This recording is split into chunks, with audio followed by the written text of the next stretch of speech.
But the future of VCs and DAOs, because this is a mix, and obviously that's what our project is about, is that kind of mix of VCs and this DAO, right? The cool thing with the traditional the VC space has obvious pros, but there are some pain points, and we're going to go over some of the pain points of the kind of the centralized type of VCs, what they're been doing for decades now. VCs have been around.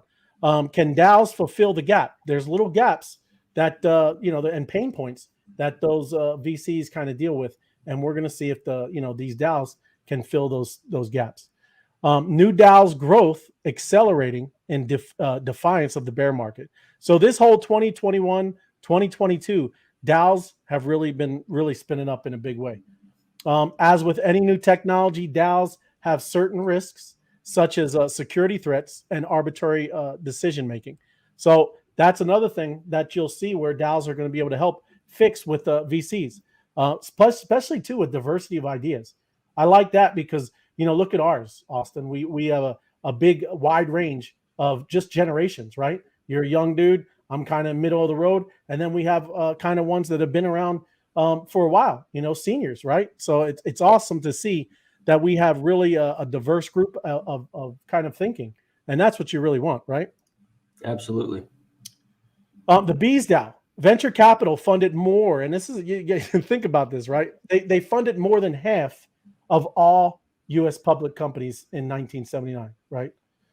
Thus representing a third of all stock markets value. Wow. So all the top most valuable companies in the U.S., Apple, Microsoft, Google, Amazon, and Facebook began as VC-backed startups. So the top 5, bro.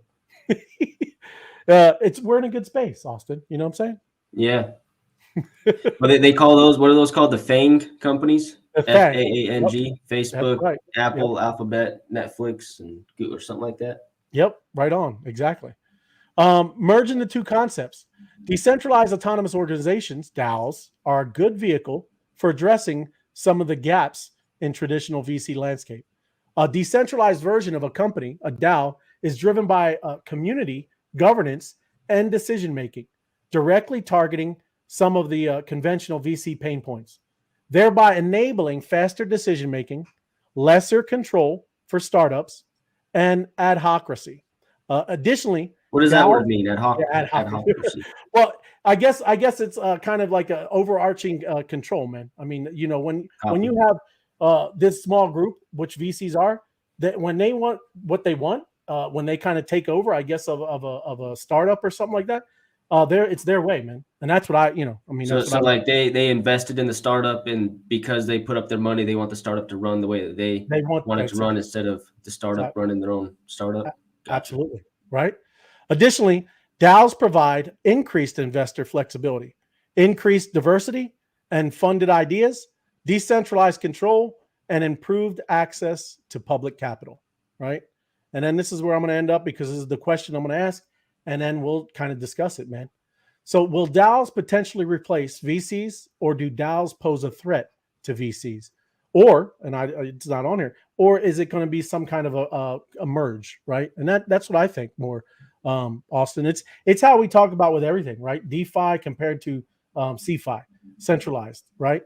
There's always going to be this hybrid. There's going to be some that are all about DeFi. There's going to be some that are all about centralized, and there's going to be these in-between things, right? We don't know what it's going to look like.